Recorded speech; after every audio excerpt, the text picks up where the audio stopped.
Alright guys, with Superman taking the first win of this bracket with DCKO, I'm here to bring you the winners of round 2 and 3. But before we get into that, welcome back to Keepin' It Comic, and today we are diving into Aquaman, issue number 12, as well as DCKO, Wonder Woman vs. Lobo. Now look, this starts with Aquaman with a dialogue that says, "Someday, when these stories are told to those that survive, they will talk about the wonders of the heroes that strode upon the battlefield. And to be sure that the tales will be tall, the events almost unbelievable.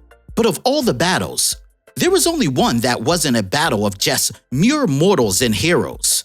No, there is one battle that was something more of men and the gods they became." Now we get a lot of Hawkman dialogue during this, and he says, "Aquaman, Arthur, my ally, my friend.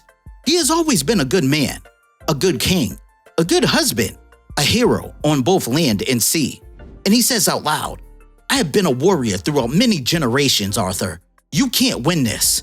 And Aquaman's like, "Things have changed, Carter." And Hawkman swoops in and he goes, "They haven't changed enough." And the dialogue continues.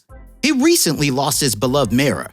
Is that the darkness I sense in him, like a roaring sea in a storm? Though it doesn't matter. What hope does one who swims have against those that fly?"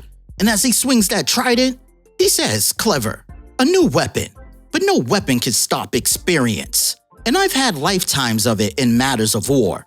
And he slaps this dude Aquaman so hard with his mace, I'm surprised we didn't get a flashback. Then Hawkman makes the worst mistake he probably could have made. He taunts Aquaman and says, "I'm sorry, friend. It would have been easier if there was water around, I'm sure." And Aquaman says, "There's always water around." And as he starts conjuring up, all of a sudden there's water everywhere. And Aquaman says, "Do you understand what made the canyons you fly through? The continent you walk upon?" And Hawkman's like, "Impossible." But Aquaman continues. He's like, "Humanity lives only because the water recedes. Fly, Carter. Fly as fast as you can." And man, this is starting to look like a weird version of the destruction of Namek. But anyway, Aquaman shoots up into the sky, and Hawkman's narration continues and says, "Something is wrong. He's never had that level of power to control as much as he does." And all of a sudden, Aquaman's above him, and it continues more. "The water, enough to fill the air, to shrink the distance between us. How can this be?" And you can tell he's completely surrounded. Next thing you know, he's engulfed by the water. Everywhere, water.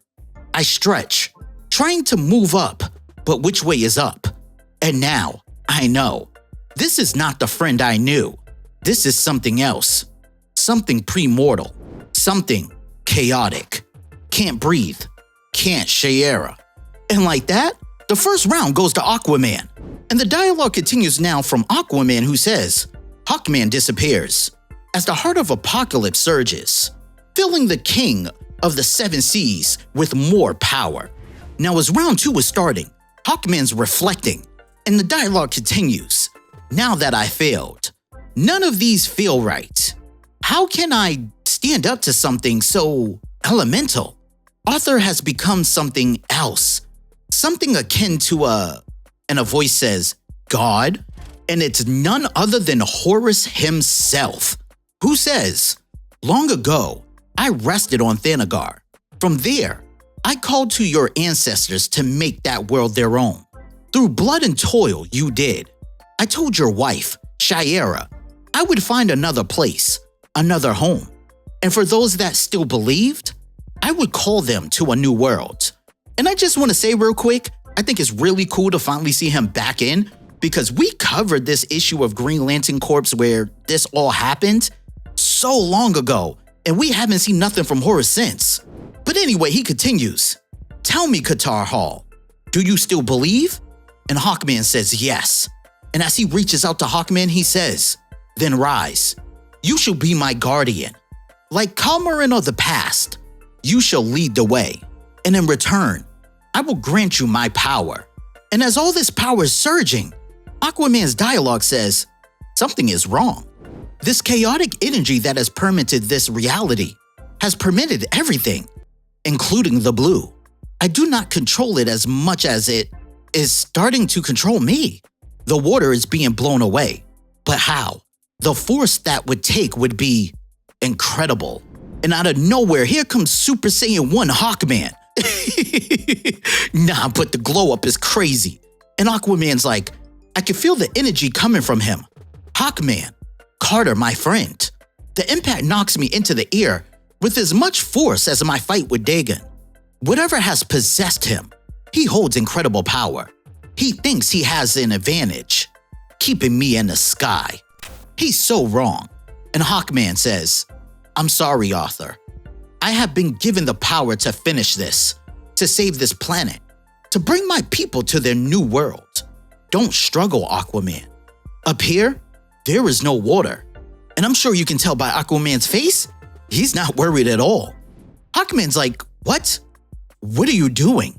And all of a sudden, Aquaman says, I told you, old friend, there's always water. And as the blood is seeping out of Hawkman, he says, I can't move. And as Aquaman goes rushing back down to the surface, he says, he still doesn't understand. I don't know if anyone does. It doesn't matter how much power you have. I have the power of the blue, the connection to all water in the galaxy, the same water that makes up 60% of Carter's body. Carter may have the power of some god, but unless his heart doesn't pump blood, then I can make him still and stagnant as a pond. I am the dark tide. And with him crashing back into the ocean, Aquaman wins round 2.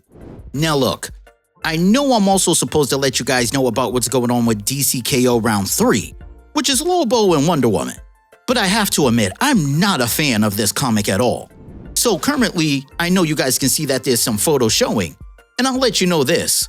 Lobo took round 1, but Wonder Woman took round 2 and 3, making her the winner of this fight. Now look, if you remember though, in DCKO issue number 2, Darkseid made his move using the body of Booster Gold.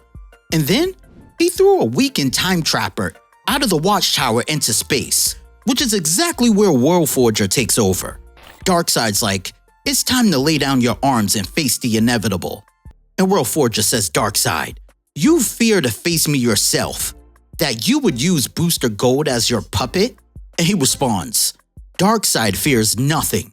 This fool is just a vessel to keep you at bay. And World Forger says, if it is Booster you want, then it is Booster you shall have. And all of a sudden, there's a ton of Booster Golds everywhere that are like, wow, we really let ourselves go. But he looks thin. I wonder if he's on keto. Come on, boys. This guy needs a makeover, a permanent one.